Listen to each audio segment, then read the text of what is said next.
in fossil fuel investments, which then crash in value when their unsustainable economics overwhelms the artificial politics that supported them. The operative term of today's hearing is therefore stranded assets. The prospect of investments in fossil fuels becoming relatively worthless when there is no one to buy the dirty product may sound like a far-off possibility. But for the United States, the world's largest producer of oil and gas, it could be just around the corner. Why is that? That's because Saudi Arabia and pretty much everyone else in OPEC can produce oil far more cheaply and thus can sell it at a lower price point than the United States. If there is ever a rush for the exits, they can sell at cost and price us out of the market. For now, prices are propped up by the cartel. But just like a run on a bank, when a major supplier loses confidence in the cartel and drops prices to cost, things will change in a hurry. The present artificial market cannot last forever. There are too many externalities looming.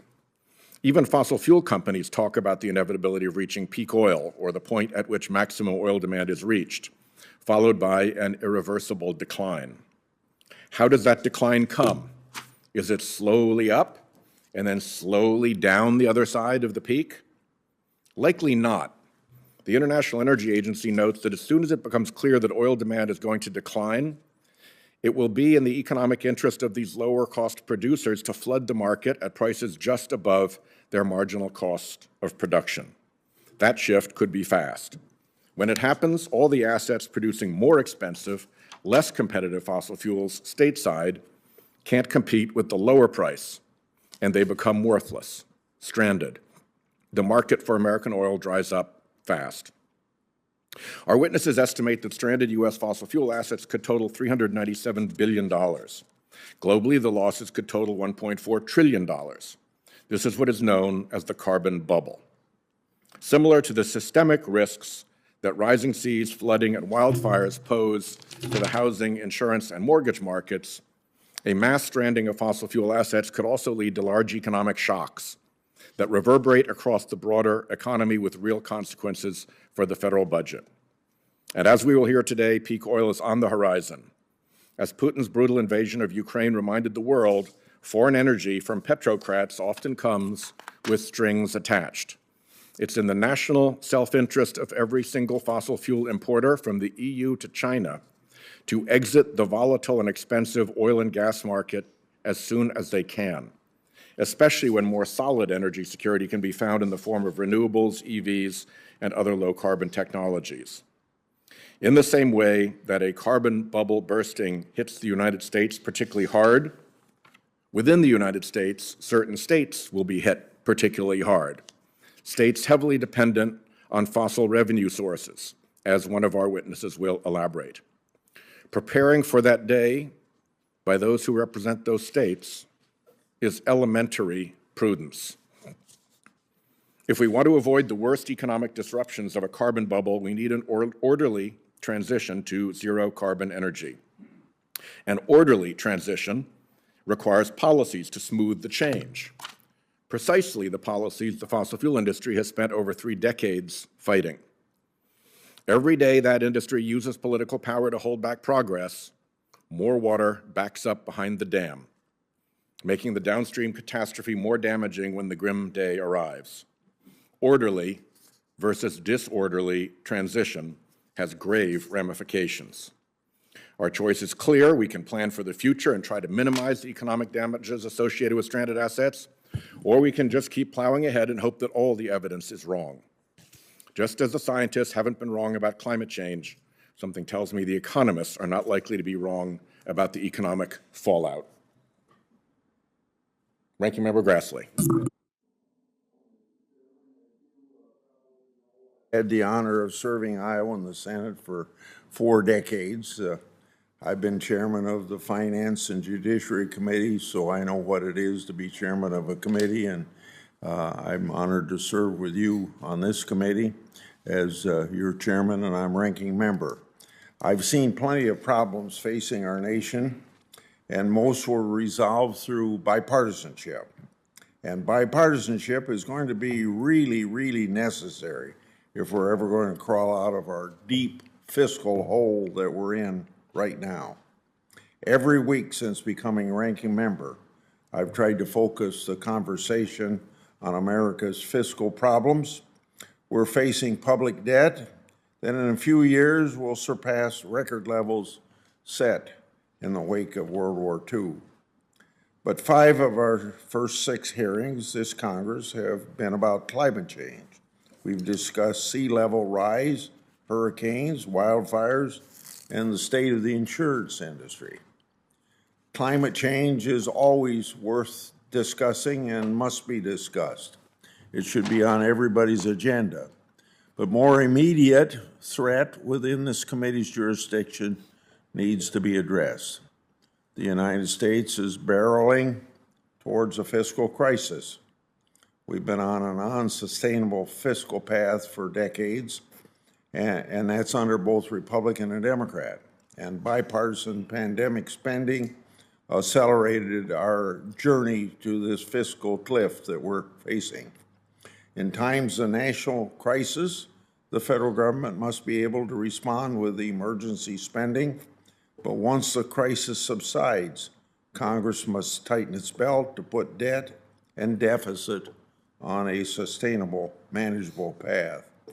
Unfortunately, the exact opposite approach was taken the past 2 years. Despite an economy well on its way to recovery, the Democrats who control the entire government, all 3 branches, or all 3 political branches, chose to go on a multi-trillion-dollar bipartisan or partisan spending binge.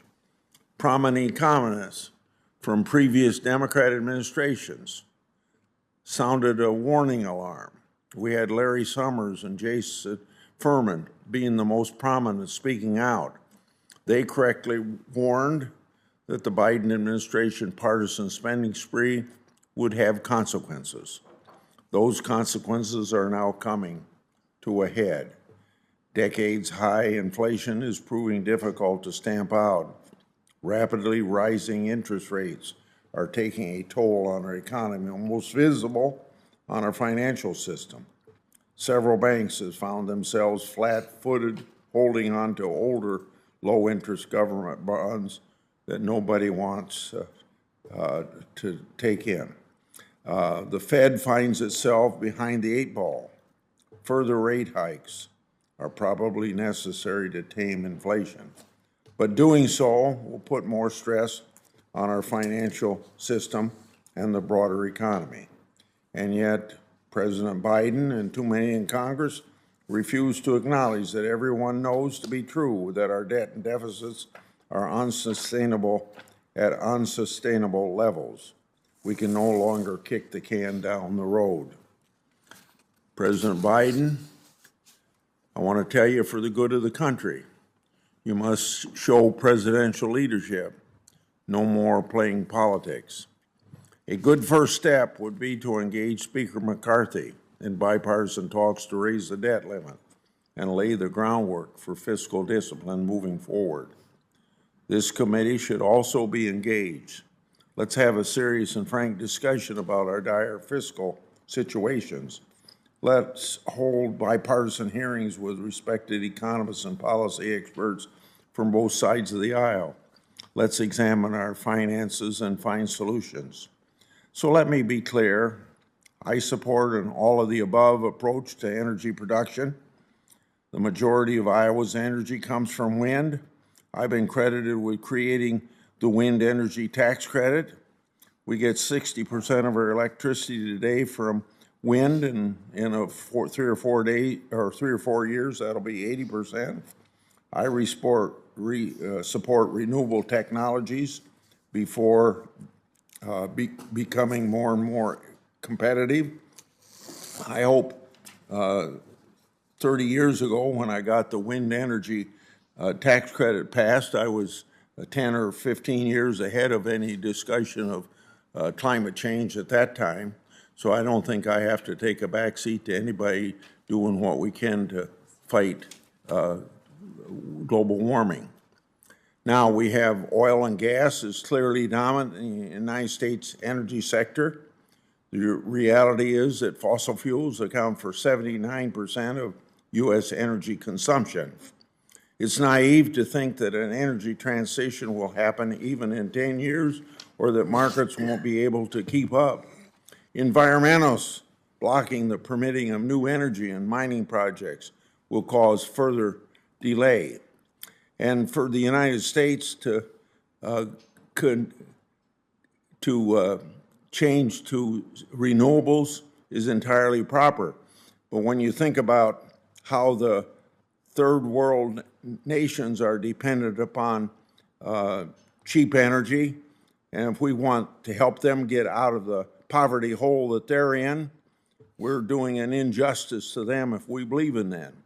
Besides, we seem to be backing up the use of child labor in the Congo when we get lithium out of the Congo for our batteries, for our cars.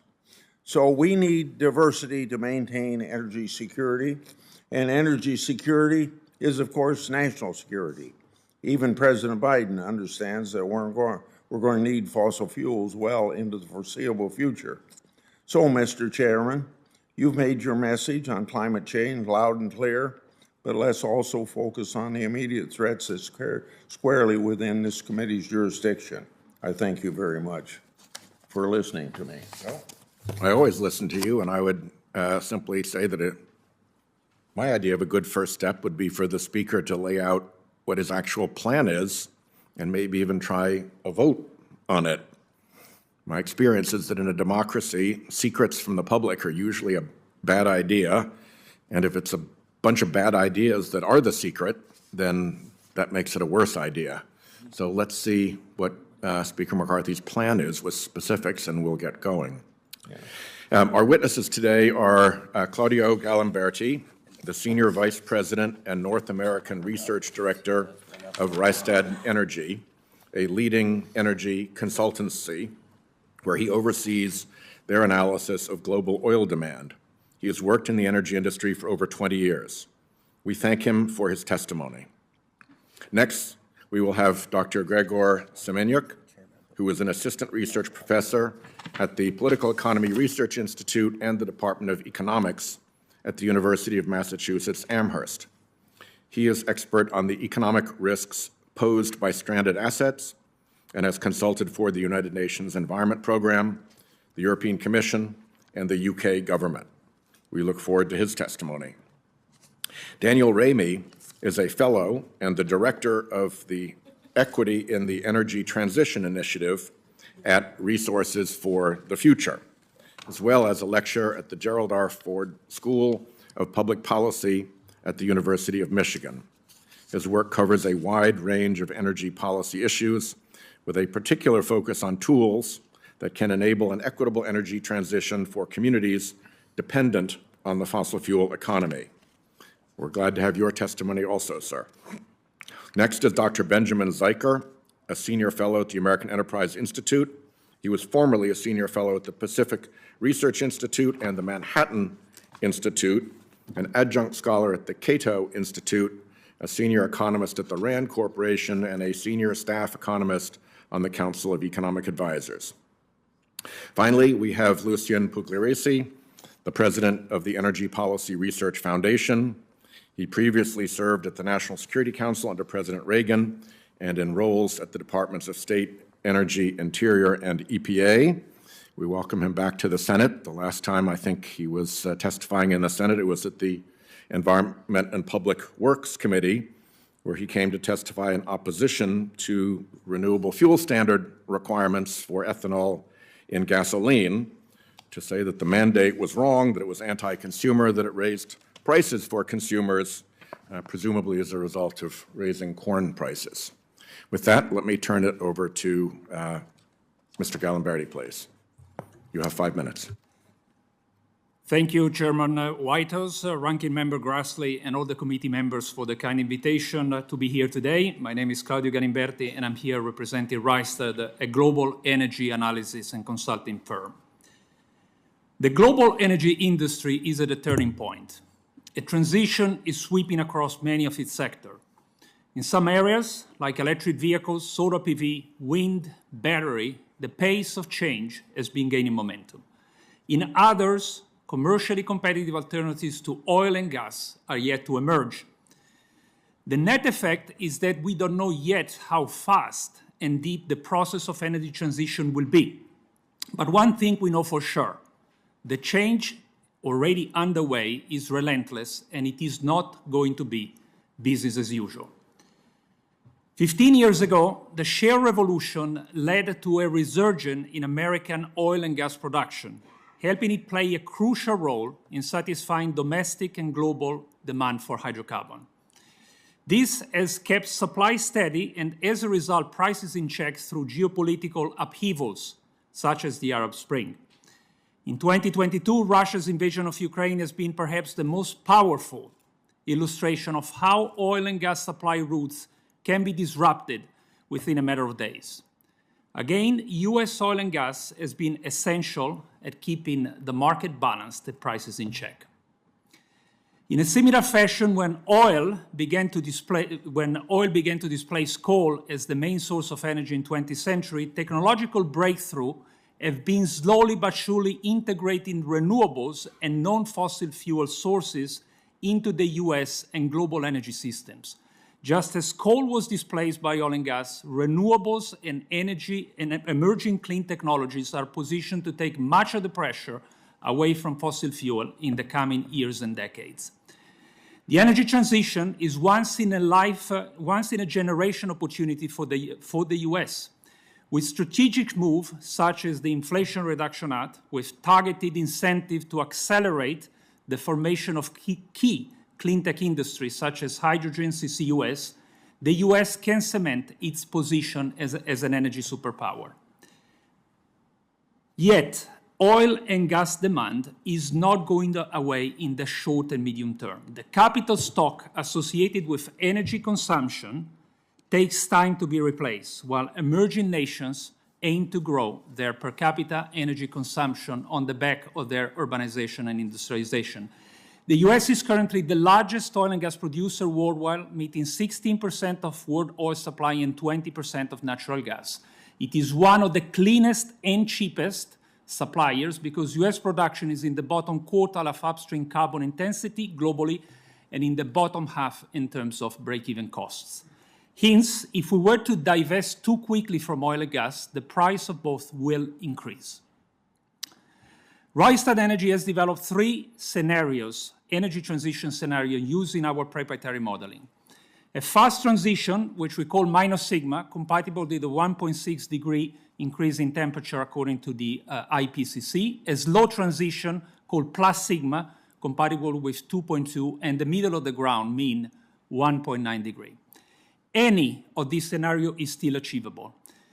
The fast deployment of renewables and EVs in the past 5 years may lead us to think we are on the fast transition. Yet, extrapolation of trends might fail to grasp supply chain constraint, the need of regulatory tightening to achieve those targets, and the likely tighter cost associated with that transition. Also, China's current stranglehold on some renewable supply chain nodes could be a risk factor if a dramatic reduction in global trade were to occur. By the same token, the current lack of competitive alternatives to oil in key demand sectors such as petrochemical, heavy-duty road transportation, aviation may lead us to think that oil is in a slow transition while technological breakthrough could quickly append this assumption. Currently, we think that the mean scenario is perhaps the one with the higher chances of coming to fruition for oil. In that case, US shale will remain a key energy source for the next 10 to 15 years, maintaining today's level of crude production and increasing natural gas. In a slow transition, shale production would need to increase quite dramatically to match global demand. Yet, if a fast transition comes about, then shale production will need to decrease rapidly in response to very low oil prices. In conclusion, Committee, the transition is highly uncertain and the outlook for oil and gas can be dramatically different past 2030s depending on the pace of technological development at stake. Thus, now is the time for the US to take a pragmatic approach for energy policy which leverages on the flexibility of shale oil and gas while championing renewables. By doing so, the US can maintain its place as the leader of the energy world. Thank you very much. Next is Dr. Semeniuk. Chairman Whitehouse, Ranking Member Grassley, and members of the Senate Budget Committee. Thank you for inviting me to testify. It is an honor to do so. My name is Gregor Semeniuk. I am an assistant research professor of economics at the University of Massachusetts Amherst. I research the economic drivers and consequences of structural change in the energy transition.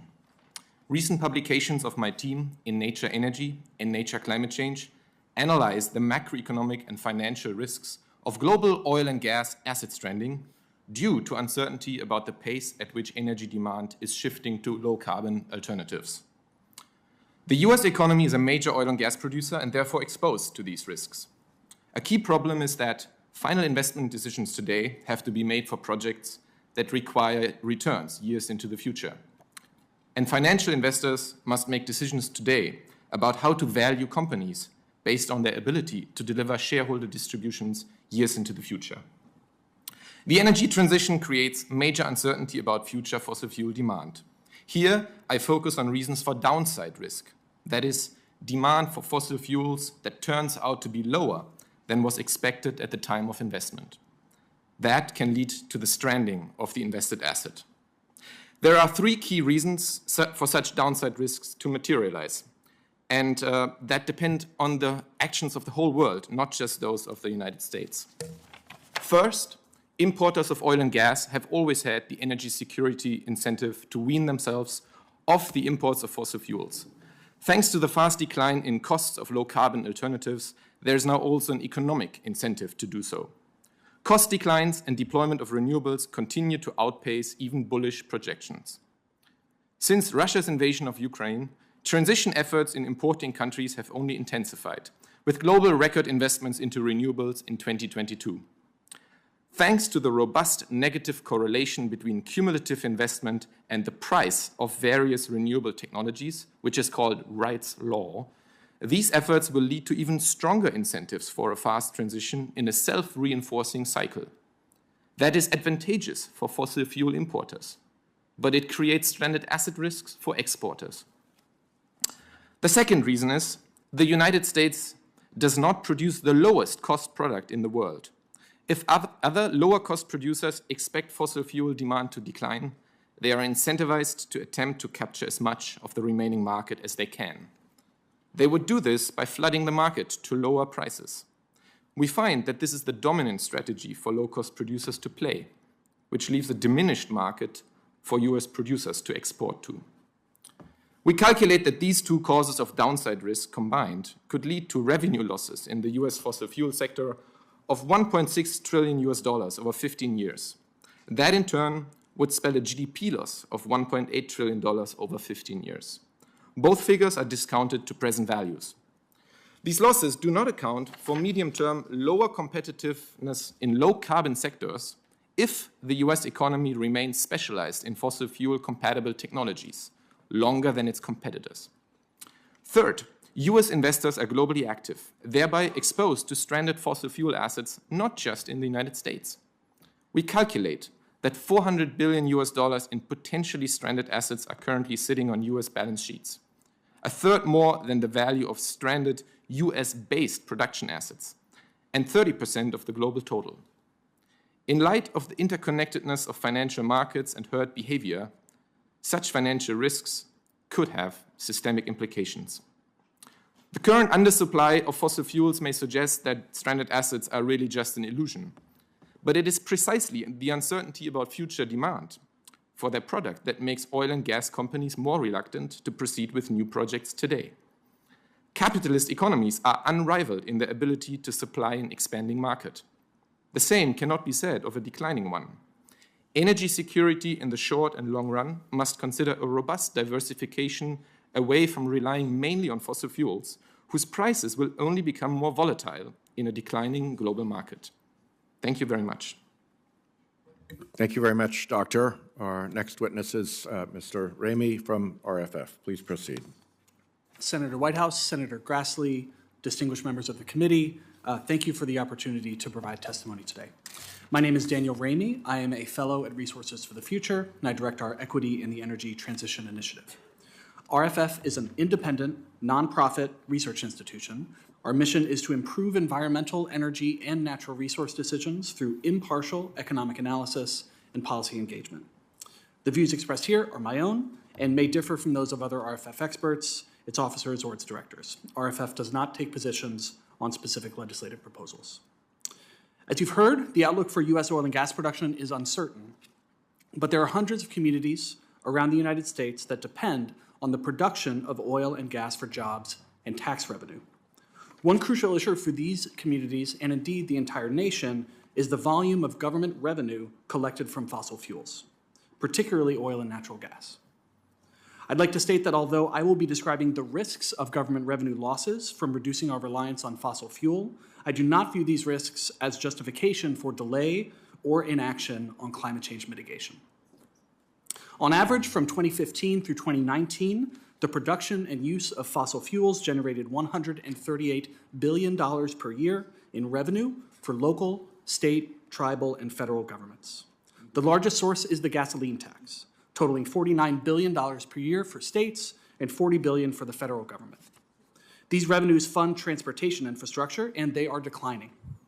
As fuel economy improves and electric vehicles become more common, they will decline further. By 2050, we estimate that these revenues will fall by $26 billion per year under a business-as-usual scenario, and by $60 billion per year under a scenario that limits global warming to 2 degrees Celsius by 2100. One option to replace these declining revenues is a tax on vehicle miles traveled. This approach would more fairly distribute the cost of maintaining our transportation infrastructure. More than a dozen states and the federal government are currently experimenting with pilot programs that tax drivers based on miles driven. In addition, this tax could be adjusted to reflect the weight of each vehicle so that drivers pay for the wear and tear they impose on the roads. The second largest revenue source is from oil and gas production, which generates bonus payments and royalties for the federal government, states, and tribes, severance taxes for states, property taxes for local governments, and several other smaller revenue streams. We estimate that these revenues total $34 billion per year, with $7 billion for the federal government and $27 billion per year for state and local governments. We estimate that by 2050, these revenues will be $6 billion higher under a business-as-usual scenario and $8 billion lower under a 2-degree scenario. Under a 1.5-degree scenario, oil and gas revenues would be $23 billion lower by 2050 for states and the federal government. Some local governments, states, and native nations are highly dependent on coal, oil, and natural gas to support essential services. In Wyoming, for example, fossil fuels provide more than $7,000 per person in local and state revenue. They represent more than half of all state local revenue in Wyoming. In North Dakota, Alaska, and New Mexico, fossil fuels account for more than 15% of state and local revenue. Native nations, such as the Navajo, Southern Ute, and MHA Nation, are also heavily dependent on fossil fuels to support essential services. Even in states like California, which does not rely on fossil fuels for a large share of its revenue, local communities, such as those in Kern County, depend heavily on oil production to fund local services and education. Transition to a net zero emissions economy will have major implications for these communities and governments at every level. For governments that rely on fossil fuels, investing in economic diversification to develop new sources of revenue will be critical. Another important step would be investing more of today's fossil fuel revenues, which in some places are at all-time highs, in permanent funds that provide revenue regardless of what happens to future oil and gas production. For the federal government, the most economically efficient approach to addressing climate change and raising revenue would be through pricing carbon. But even without a carbon price, the federal government can play an important role in supporting local communities that rely heavily on fossil fuels. The Federal Interagency Working Group on Energy Communities is starting to play this role, focused on coal communities. Although the challenges faced by coal communities are large and deserve attention, the oil and natural gas industry is a far larger employer and revenue generator, and a downturn in oil and gas demand will have larger impacts on government budgets. We've learned from the coal experience that if we want energy communities to thrive, policy intervention needs to occur well in advance of industry decline. In short, the time to design smart revenue policies and invest in these communities is now. Thank you again for the opportunity to speak. Thank you very much, sir. And now we turn to Dr. Zycher. Thank you, Chairman Whitehouse and Ranking Member Grassley. A large shift away from fossil fuels is virtually certain not to occur because fossil fuels overwhelmingly are the most efficient forms of energy now and prospectively. Unconventional energy technologies are far more costly and less reliable. It is only massive subsidies and other policy subventions that allow them to attract investment. Any such shift resulting from market forces would take place over many decades, over many years or decades as part of the long-term process of capital depreciation and investment. There will be no market-driven stranding. Shifts in the values of capital assets are a constant feature of a market economy, in particular resulting from technological advances. There is no principle consistent with support for a market economy that would imply a role for government in response to such shifts. Nor will government policies engender a massive stranding of fossil capital assets. With perhaps one minor exception, Congress has never enacted a statute mandating direct reductions in greenhouse gas emissions because that would require sharp declines in the consumption of fossil fuels.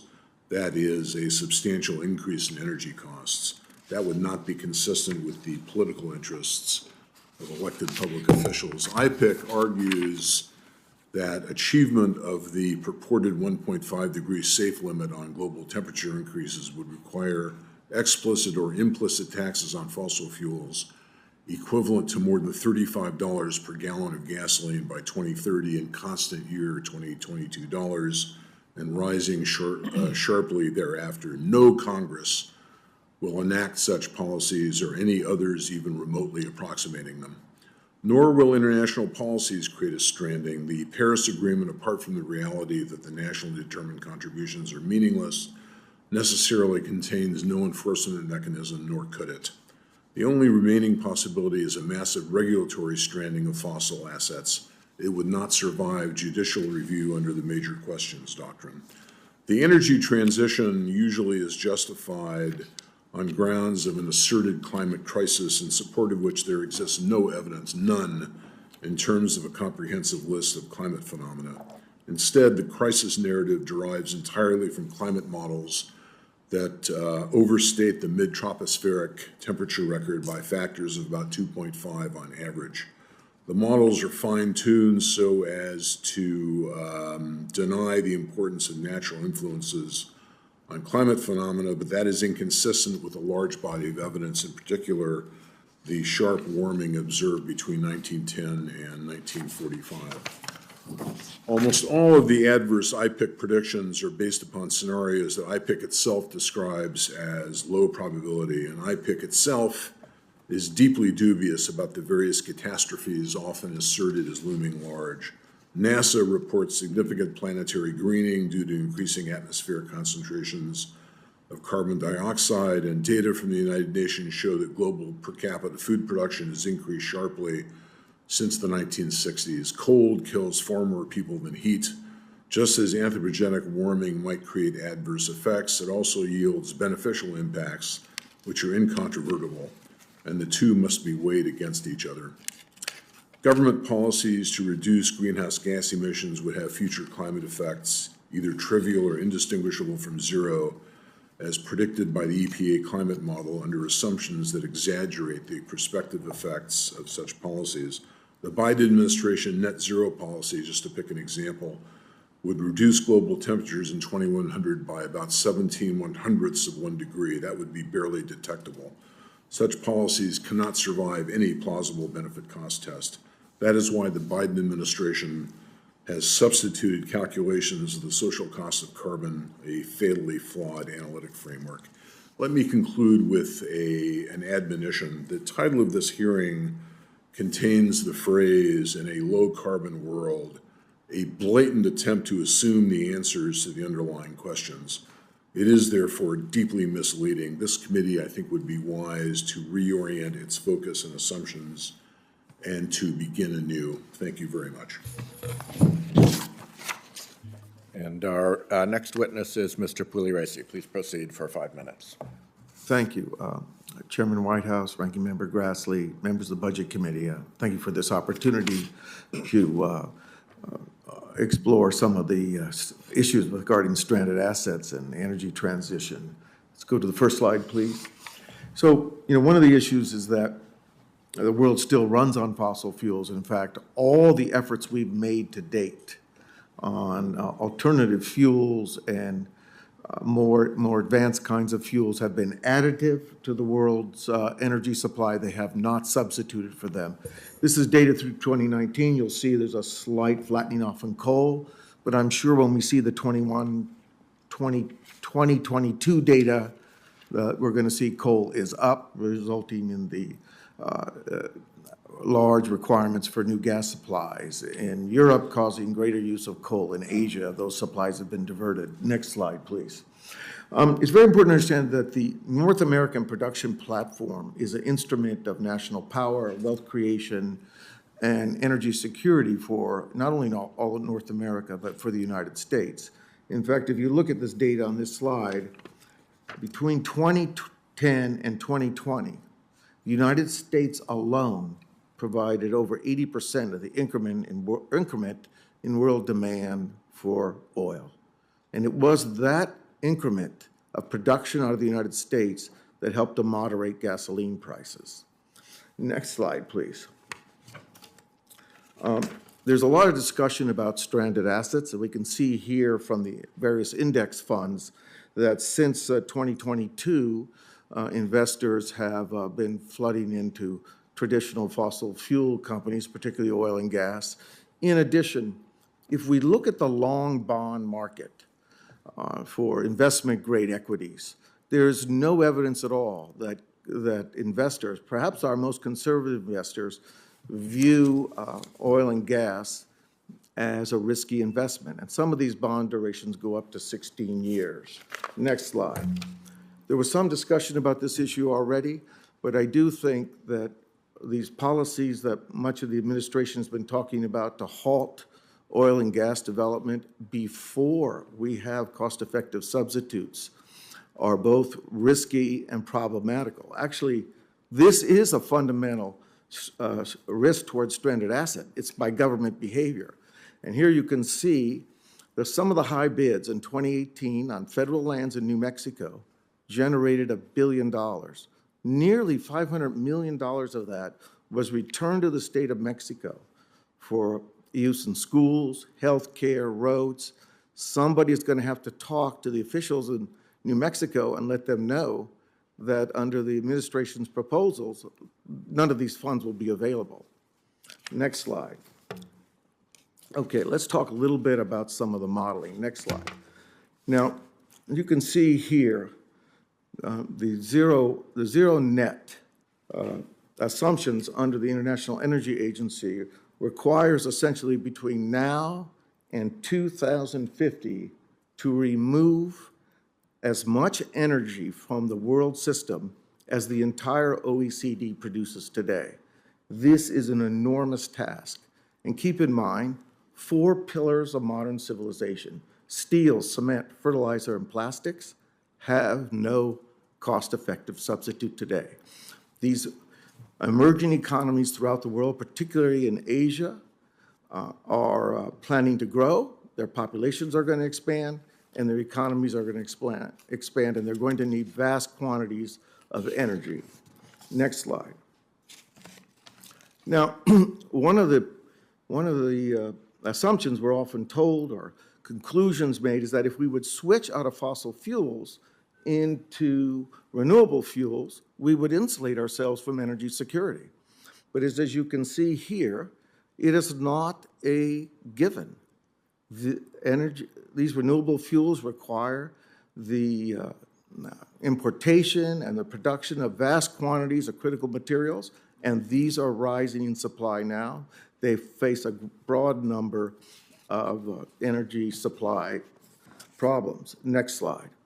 In addition, right now, if you can look from this slide here, you can see that the U.S. dominates the world production of oil and gas. It does not dominate the world production of critical materials needed for the transition, and these materials, particularly the processing of them, are entirely dominated by China.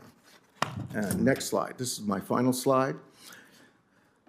Even if the entire OECD were to go to net zero by 2050, in the absence of the rest of the world engaging in some dramatic and draconian effort to reduce its use of energy, total carbon emissions in 2050 would only be about 10% less than they would be in a business as usual scenario. Thank you, Mr. Chairman. Thank you, Mr. Pugliaresi. Let me start with Mr. Garimberti. For starters, tell me what kind of entities rely on Rystad's expert judgments? What's your customer base look like? Thank you for your question, Mr. Whitehouse.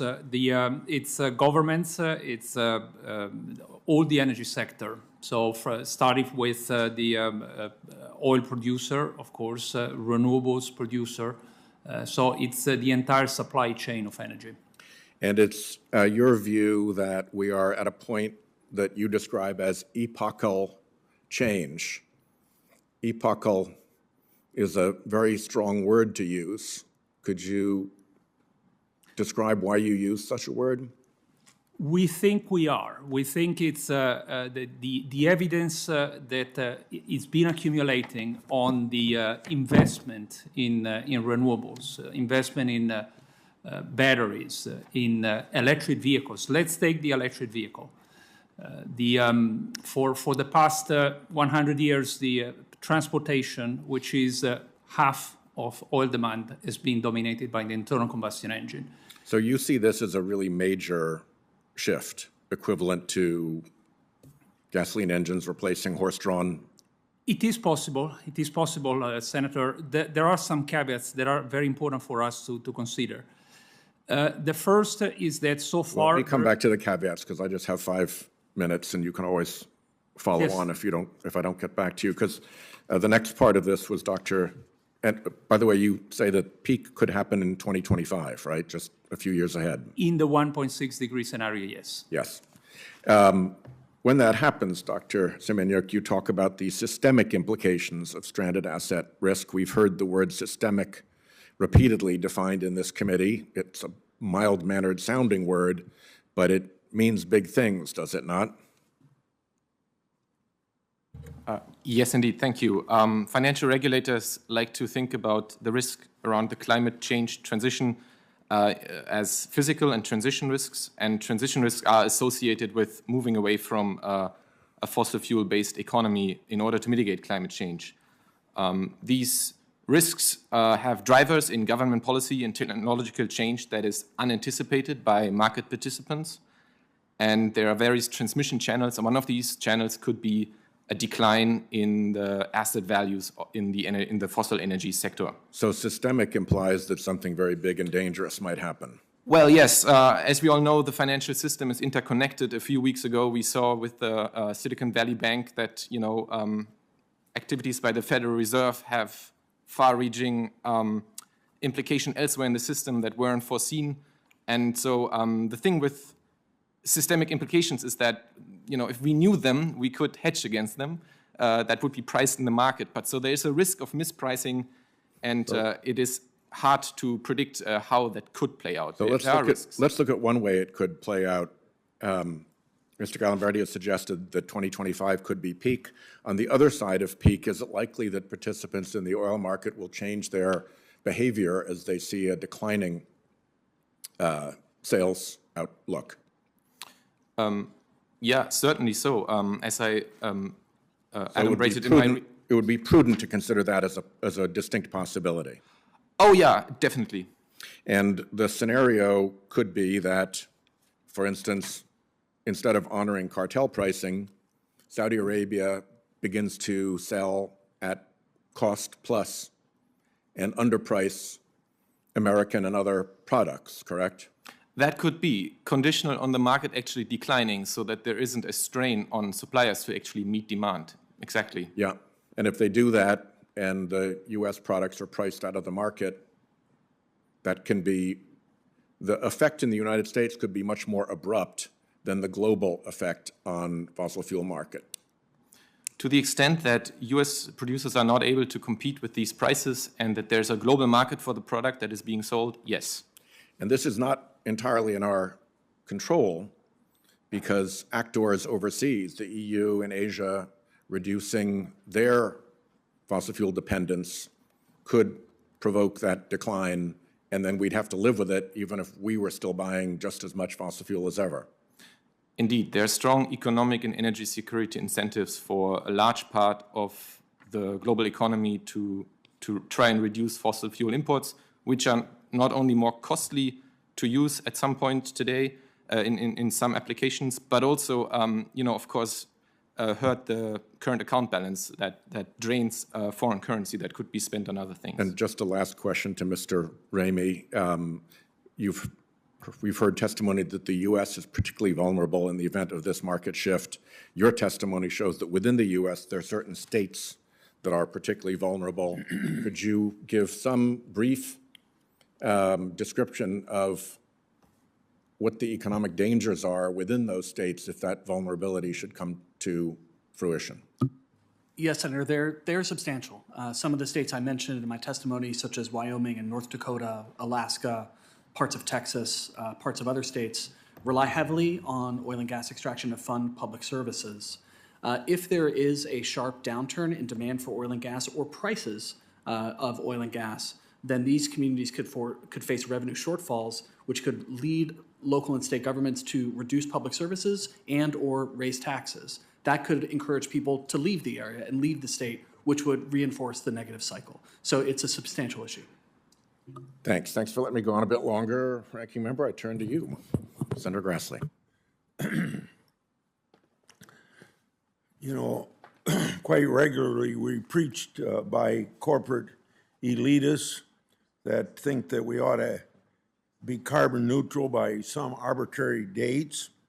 And then we see the hypocrisy of how they fly around the world in their private jets, Dr. Zycher, and then they say they can pay for it because they have the wealth to buy carbon credits. And then they talk about how they want to save the planet and help the working class of America by paying lip service to environmental justice. But no one ever addresses just how harmful their decarbonization dreams would be in practice. So to you, what impact would federally imposed divestment from fossil fuels have on the U.S. economy? Well, we have several estimates in the literature on the cost of achieving net zero emissions in the U.S. and internationally. There's my estimate from a few years ago, the cost of the Green New Deal, which is just one variation of a net zero policy. For the electricity sector alone, my estimate was about $500 billion per year permanently, or about $4,000 per U.S. household. The American Action Forum, Doug Holz-Aiken wrote a study. He used to be the head of the Congressional Budget Office. He used a somewhat different methodology and came up with numbers roughly equal to mine, about $500 billion per year. Let me take it from those two figures you just gave us and tell the impact that would have on poor and working class American families. Well, if you look at the data from the Energy Information Administration about the cost of electricity from renewable sources, wind and solar power versus conventional energy, what you'll see is the cost of wind plus gas turbine backup, which you need to avoid blackouts, is about 4 times higher than the cost of natural gas generation. And then to answer your question, the question then becomes, what does that do to household budgets? And if you look at the Bureau of Labor Statistics reports on the percentage of household budgets spent on electric power by income quintile, you'll see that for the lowest income quintile, it's about 9%, For the next quintile, it's, I think, around 6%. And it's a declining percentage of household budget as you move up the income ladder. So there's no question these policies are really highly regressive unless they are funded by taxpayers through the tax system, in which case we should double the cost amounts at a minimum because of the excess burden or deadweight loss, if you want to call it that, of the tax system. Turner and Lastman did a study of the energy of net zero emissions, not only for the electricity sector, but for the whole economy, electric vehicles, building refits, et cetera. And their estimate is $50,000 a year per household permanently, every year. This is not cheap, and anyone who claims that an energy transition will occur naturally because of a cost advantage on the part of unconventional energy is, I think, being deeply, deeply unrealistic. Okay, let me go to Mr. Pugliaresi. We all know you got a broad background in various departments of government on this whole issue. So do you expect the world to forego energy security in an effort to reduce greenhouse gases? And will fossil fuel demand collapse, and are you concerned about fossil fuel assets being stranded? So absolutely not, Senator Grassley. We've had a long-term project with the Institute of Energy Economics in Japan, traveled all through South Asia. And when you meet the local political leaders and energy planners in those countries, they tell you they'd like to buy gas if it were cheaper, but if they can't get it, they're going to get coal. And so it's so misguided. We can put a lot of gas on the water. We can produce a lot more natural gas in this country. And even at the upcoming G7 meetings, you're going to see some disagreement on the role of gas. And unfortunately, I think the current administration is sort of opposed to making a strong statement and to promote the use of gas as a form for energy security and cost effectiveness. Senator Johnson. Hey, Mr. Chairman, I just want to ask, do any of the witnesses, do you have a cost estimate of what we've already spent trying to combat climate change? Mr. Pugliaresi here. Yeah, so we know that for the world, the last 20 years, Bloomberg has done an estimate that we've spent about in direct subsidies and not mandates, not feed-in tariffs, but just money from governments, $5 trillion. And for solar, wind, and what we call modern biofuels. And the estimate is that is generating about 5% of total primary demand. Yeah. So $5 trillion, we keep hearing that the world's going to end in 12 years if we don't do something now. We've already spent $5 trillion. Mr. Semeniuk, you raised your hand here. Yeah, thank you, Senator. Just to add to this, that the world also spent over $1 trillion in subsidies for the fossil fuel sector in 2022. So it's a question both of gross spending and net spending, and also what that leads to in the future. But again, my point is, if we've already spent $5 trillion, I mean, you're here and we've held now, this is our 5th or 6th hearing, again, trying to create an alarm over climate change is going to create this calamity. I mean, Mr. Semeniuk, you're talking about stranded assets. That could cost us $400 billion. We've already spent $5 trillion and haven't even moved the mark because the rest of the world is going to continue to do fossil fuels. Mr. Zycher. Yeah, one point I'd like to make in response to Professor Semeniuk's comment. Most of the global subsidies for fossil fuel are consumption subsidies in third world countries designed to maintain social peace.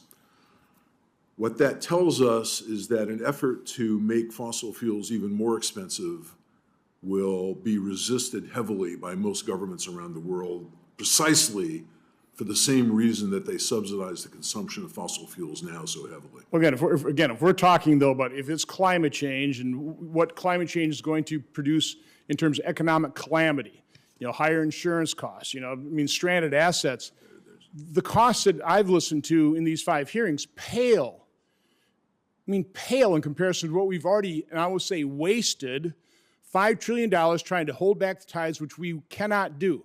Most recent example, Goldman Sachs, this is just in the Wall Street Journal, did their own study in terms of the cost of the green energy subsidies in the Inflation Reduction Act. Now, we were told before we voted on that it was going to cost about $391 billion, very similar to the cost of the calamitous cost of stranded assets. Well, we just spent $391 billion that we don't have, mortgaging our kids' future. But Goldman Sachs says, no, it's not $391 billion, it's $1.2 trillion. So again, to me, this calamity is all self-inflicted. And all you have to do is just take a look at the total dollars we're spending, having apparently no impact because everybody keeps predicting things that the world's going to end in 12 years. And by the way, all the predictions that have been ongoing for the last few decades haven't resulted in those calamities. They're not true. They've been proven false. But, sir, you raised your hand. Thank you, Senator. I would just point you and the committee to recent work from Resources for the Future and other institutions that's been published in peer-reviewed literature, not white papers from think tanks, that looks at the social cost of carbon and finds that, every year in the United States, we are essentially doing $900 billion worth of damage to society through our CO2 emissions. Listen, I have greatest respect for peer-reviewed literature. Mr. Zycher. Yeah, the social cost of carbon estimates, both from the Obama administration on an interim basis, the interim estimates from the Biden administration, the RFF estimates in Nature, and the forthcoming Biden administration finalized estimates are deeply, deeply, deeply problematic. They're based upon the inclusion of co-benefits, of purported reductions in other pollutants already regulated under the Clean Air Act, the inclusion of global benefits, which is an improper methodologically procedure, the use of discount rates that are artificially low. That factor alone, if one uses a discount rate of 7% as outlined in OMB Circular A4, the social cost of carbon in almost any integrated assessment model goes to almost zero. So let me ask, who are doing these studies? I mean, what kind of government grants are they getting from the agencies that want to prove climate change? Well, again, this is a self-perpetuating. I don't know. I mean, I don't care where the funding comes from. It's irrelevant analytics. They're just flawed It's just studies. The issue is whether the analyses are rigorous intellectually. And the answer is no, they're not. Okay. I've run out of time, but I'm happy to let your witnesses respond to that if they can. I would just encourage Dr. Zycher to engage with the peer-reviewed literature on this stuff that is reviewed by the top experts in the field. Thank you. And if I still may make 2 points. First, I'm glad that stranded assets estimates aren't any higher than they are, meaning that a transition is a lot cheaper than the possible cost if there isn't a transition from physical damages. And second, indeed, subsidies in the developing world are done to make fossil fuels affordable. Luckily, renewable energy is now actually cheaper than fossil fuels in many applications and is set to become even more cheaper than fossil fuels, which tend to become more expensive over time as the cheapest reservoirs are depleted. Then the economy will take care of it. If it's cheaper, we'll move investments toward those cheaper energy sources. Unless subsidies distort these markets. Well, thank you, Mr. Chairman. Thanks, Senator Johnson. Well, let's talk for a minute about subsidies that might distort these markets. It seems to me that it's fairly elementary economics that the negative externalities from a product ought to be included in the price of the product in order for the proper market decisions to be made. I think that's basically Milton Friedman Econ 101. Does anybody disagree with that proposition? Okay, no evident disagreement. So and let's just go back. The most famous negative externality is, of course, pollution, is it not? Across the economic literature? Are you including the negative externalities, Senator, attendant upon renewable, unconventional energy? I'm asking the general economic question whether we all agree, which we seem to, that negative externalities under basic market theory ought to be included in the price of the product so the market can work correctly. And if that's true, then if there are negative externalities that are not baked into the price of the product, it would seem to me that that would count as a subsidy. In fact, economists regularly refer to those socialized negative externalities as subsidies. That's a fairly standard proposition in economic literature, isn't it? Mr. Raimi?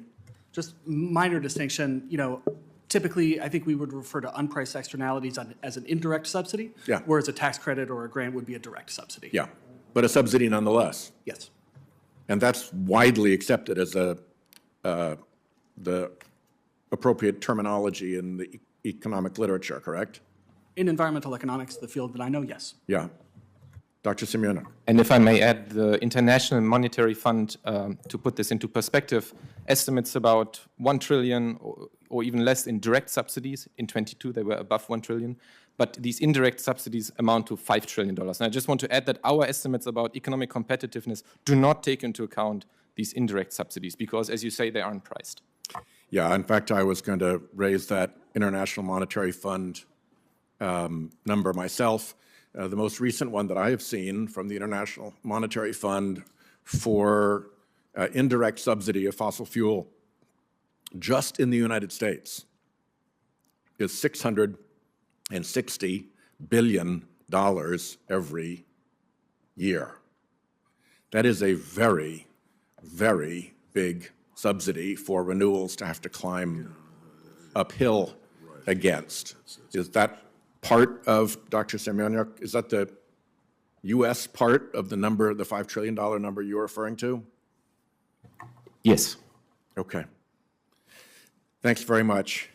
Do you want to, okay. Well, let me ask, I'd like to ask a series of questions of Mr.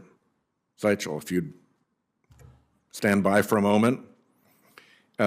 First of all, you seem to be agreeing that negative externalities under economic theory ought to be into price, and that when they're not, that's an indirect subsidy of the product whose negative externalities are not priced.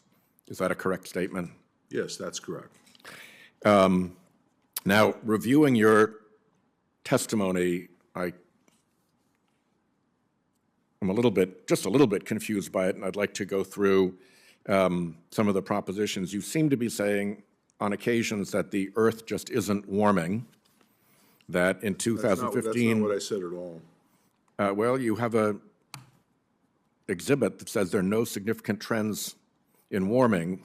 You then separately say that there is, in fact, a 1.1 degree increase since 1880, and that roughly half of it is produced by anthropogenic sources, which I presume you mean fossil fuel combustion. Well, much of it is fossil fuel combustion, not all of it. You say roughly half. Anthropogenic sources are man-made. Natural variability is not. And you think that half of the 1.1% increase that we've seen the available evidence is in the peer-reviewed anthropogenic. literature suggests that about half of the 1.1 degree temperature increase since 1850 is anthropogenic. Yes, that's correct. And of the anthropogenic, it's essentially all carbon combustion. Well, no, it's not all. It's Essentially some all. of it is agriculture, some of it is cement production. It's anthropogenic in the form of the emissions of greenhouse gases. It's not all Okay, fossil. I'll take that. Emission of greenhouse gases, not just pure CO2 combustion. Right. So as recently as 2020, you've said there's no consensus among scientists about climate science. Is that a proposition you will stand by here today? About climate science? Yep. I don't even understand I didn't say that. Actually, you did, and we'll get that information to you, but no point quarreling over it now. Where in my statement do you see that? No, this is in 2020. It was in a document called A Critique of the House Republican Climate Policy Proposals. There's no consensus on on the equilibrium climate sensitivity of the climate system. In other words, if you emit another ton of greenhouse gases, what is the effect on temperatures after the climate system adjusts fully? There's no So consensus. saying on that one additional aliquot of carbon dioxide can't predict precisely No, a degree of do not temperature know. increase. We do not That's a different know. thing than saying that there's no consensus among scientists about climate science. Would you concede that you may have overstated the proposition? I would have to see what I said. Okay, Senator. well, let's move on then, because we don't have that in front of us. Fine. In 2019, when President Trump said that global warming is a hoax, you said there is very substantial truth in that statement. What did you mean by saying that there is Well, very substantial truth in I President would Trump be the calling first to this a hoax? agree that the precise use of language is not among Mr. Trump's political habits and mannerisms. What he actually said was a lot of it is a hoax. Now, the argument that... Is a lot of it a hoax? A lot of it is a hoax. Well, I don't know what a lot of it means. Well, you're the one who I- said I- very substantial. Pardon me? You're the one who used the words very substantial. Well, the argument that a that lot? there's a crisis looming is a hoax. The argument that a U.S. net zero policy will make an appreciable difference is a hoax. There are lots of hoaxes in this debate. It right. does not mean that anthropogenic warming itself is a hoax. It certainly is not. You said in 2015 that since the implementation of the Kyoto Protocol, the satellite temperature record essentially has been flat. Now you say 1.1 degrees since 1880, and half of it is greenhouse gas emissions, correct? Well, the satellite record begins in 1979, not 1880, Senator. You used the term 1880. Well, that's the surface temperature record, not the satellite record. The satellite record begins in 1979, and then the question is, how do you interpret the changes in mid-tropospheric temperatures over the last 40 years? That's much more difficult, but there certainly has... It was your intention in 2015 to convey the notion that global warming was not happening because the satellite temperature record was flat, right? What other point would you have been making? No, there was a hiatus after the El Nino of 1998, Gotcha. ending to something like 2014 or something. I have to go back Okay. and look. So you meant that during there was... That does not mean, Senator, that climate change or anthropogenic climate change, quote, is not happening. There are anthropogenic effects. There's natural variability. We don't understand the relationships between the two.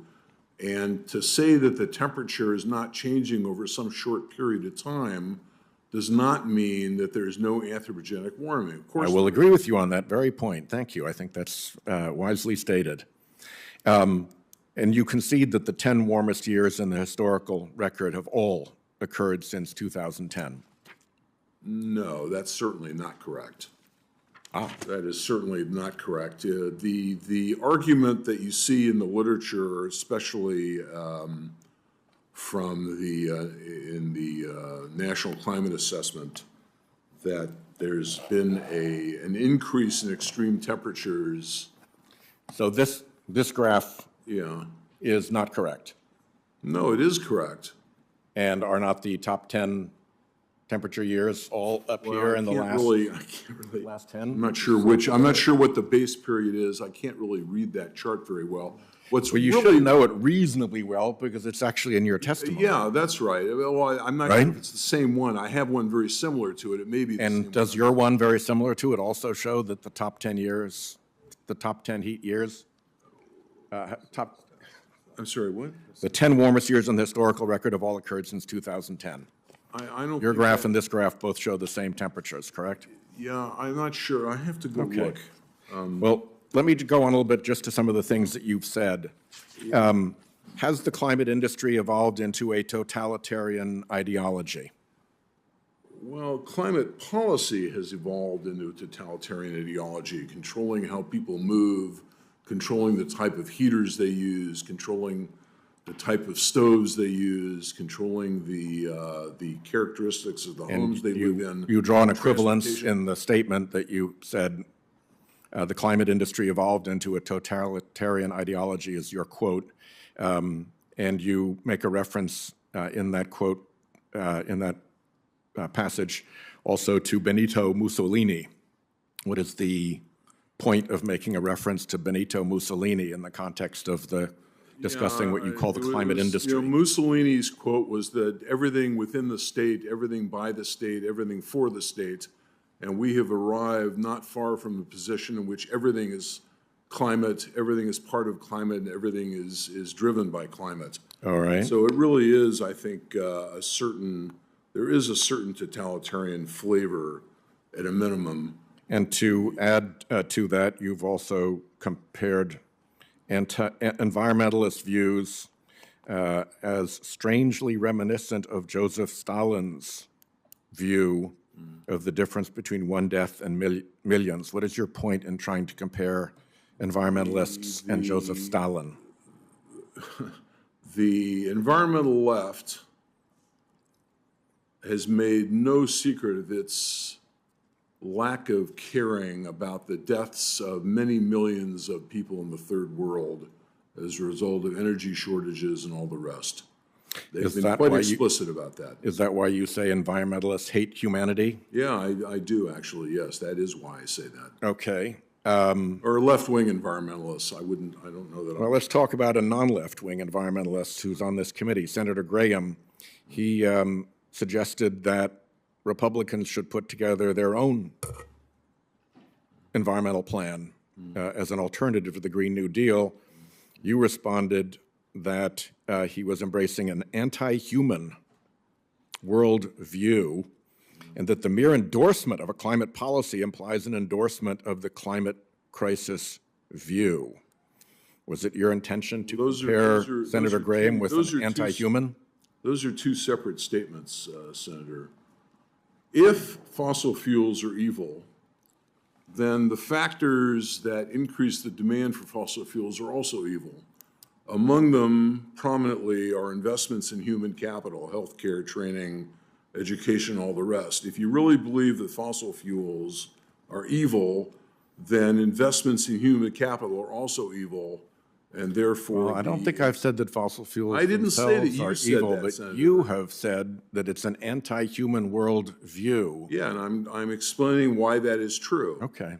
Okay, and what was And the second? What was you're saying that Senator Graham is embracing that anti-human worldview by agreeing to work or try to develop a climate policy? No, what I said about Republicans endorsing climate policies is that if in fact they endorse climate policies, then they implicitly or explicitly are endorsing the climate crisis narrative for which there's no evidence. And once you adopt that stance, there's no principle to defend against the most extreme policy proposals. I'd never used or thought that Senator Graham was anti-human in any sense. Well, that's good, because he and I are friends, and I don't think he is either. Before you became, Senator Lujan is here, are you ready to go, sir, or shall I? Okay. Before you began to offer testimony in the arena of climate change, you were often consulted and offered reports and so forth by the tobacco industry. Is that correct? No, that's simply not correct. No, you were not part of the Tobacco Institute's stable of consultants? No, Senator. The late Professor Bob Tollison, for 2 or 3 years running, received small grants from the Tobacco Institute to organize sessions at the Western Economic Association annual meetings on the general topic of whether or not tobacco taxes are efficient economically. Well, I'll tell you what I will do. Well, Senator, if you would let Senator me answer Lujan your is question, here. I'd appreciate it. The question was quite simple. Were you paid by tobacco industry organizations or organized by them to provide testimony, including the Tobacco Institute? Each year for about 2 or 3 years, yes. Okay. Well, here's what I will do, because Senator Lujan is ready to go. I will review what I consider to be multiple occasions upon which you spoke for the tobacco industry against the regulation or taxation of cigarettes. Well- And I'll give you the chance in writing to relate what your role was on all those various occasions. I just told you what the role was. Yeah, and I'll give you the chance to put that in writing. Very good. Senator Lujan. Thank you, Mr. Chairman, and thank you to Ranking Member Grassley for this hearing and to all the panelists who are here today. Much of the written testimony for this hearing focuses on the financial risks and stranded assets. These financial risks are real and need to be managed, but I want to focus in another area.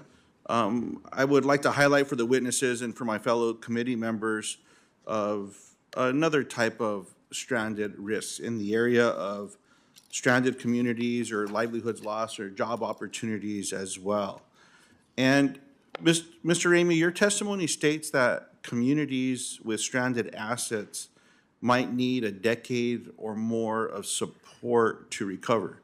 What types of programs will support these communities and local governments for the decade it will take for them to recover? Thank you, Senator. In the short to medium term, I think it's likely that these communities will need support either from their state governments or from the federal government to provide essential services, including education, public safety, roads, other essential services.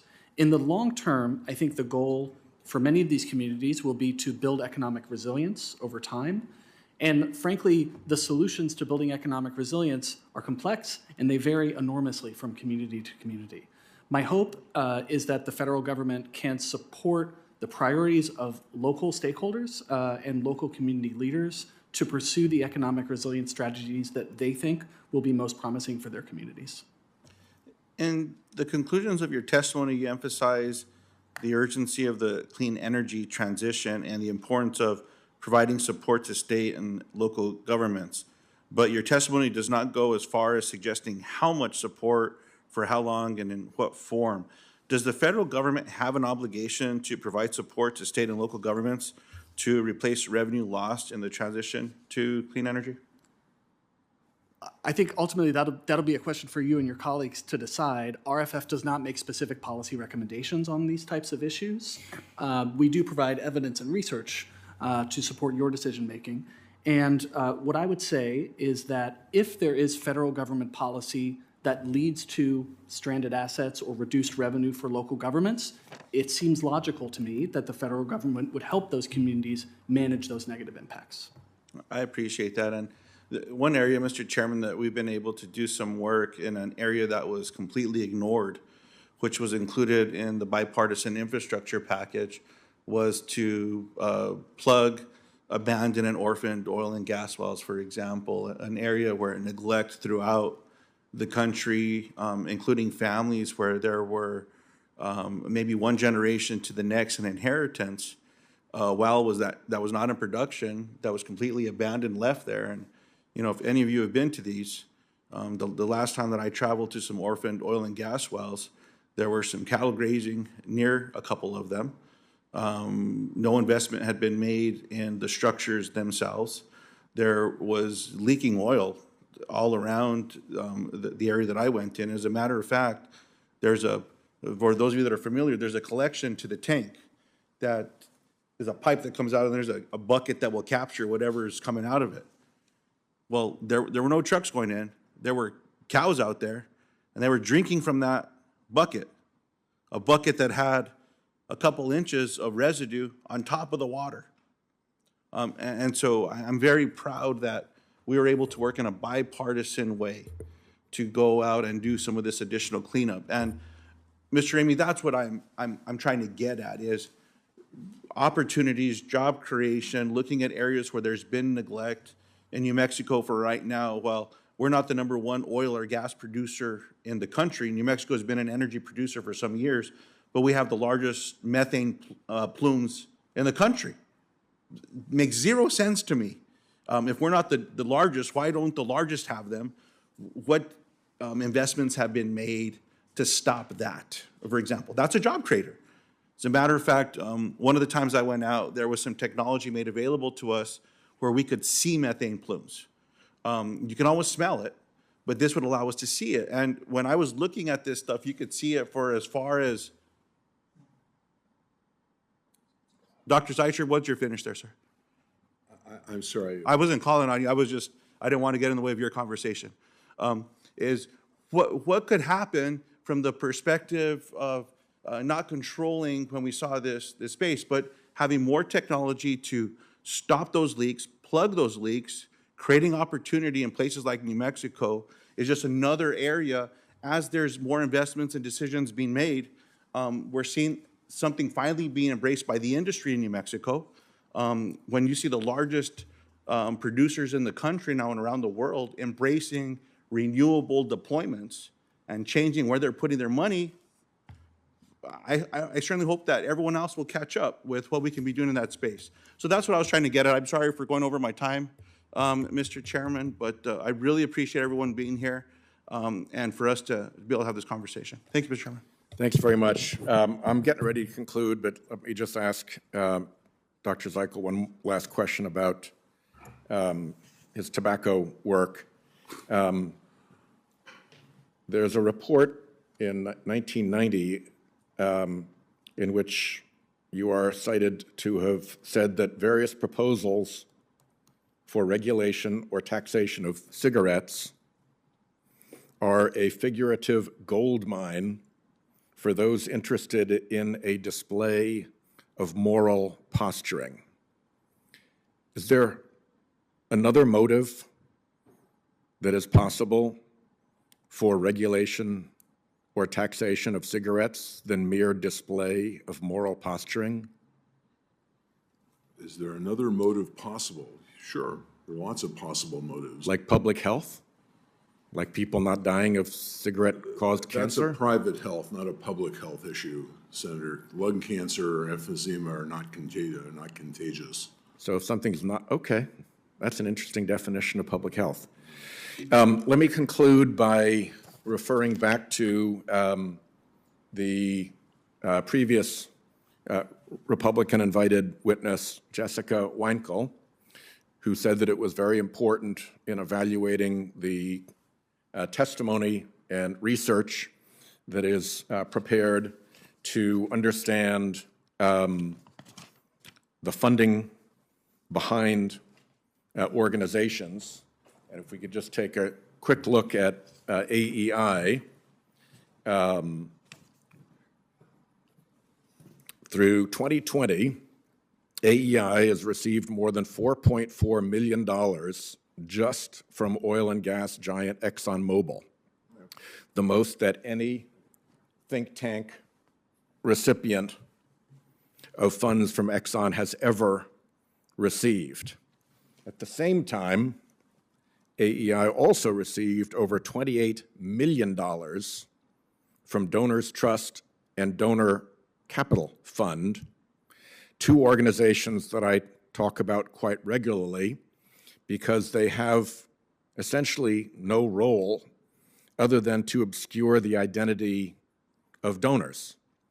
They are an identity laundering mechanism referred to as the dark money ATM of the conservative movement. In addition, nearly $15 million from the Scaife Foundation, over $2.2 million from Koch family foundations, and hundreds of thousands from the American Petroleum Institute, which it's a little on the nose to actually give directly when you could run it through Donors Trust, but there they are.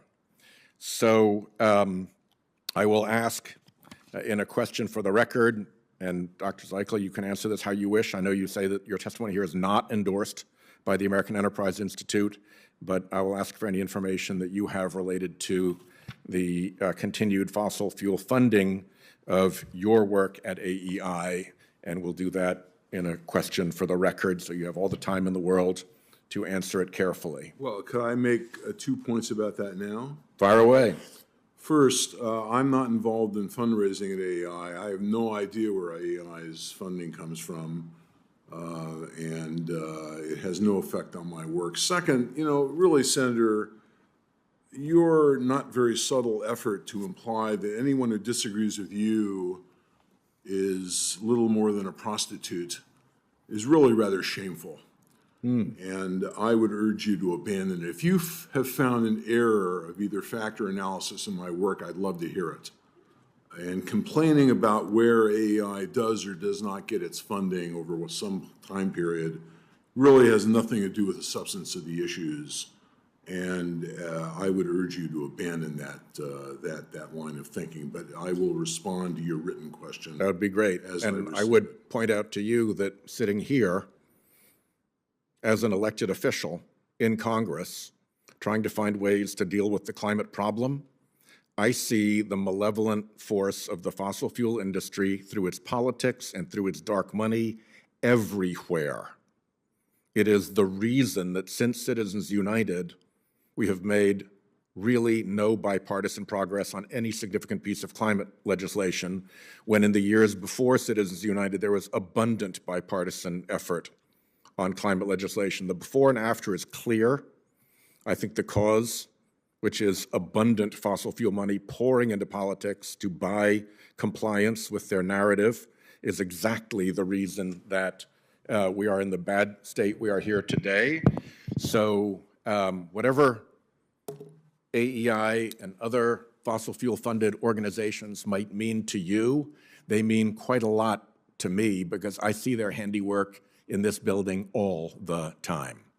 With that, the hearing is concluded. The record will be open until noon tomorrow for any questions that any member may have. I would ask that all the witnesses, if you have a response to a question that comes in, please get it back in a week.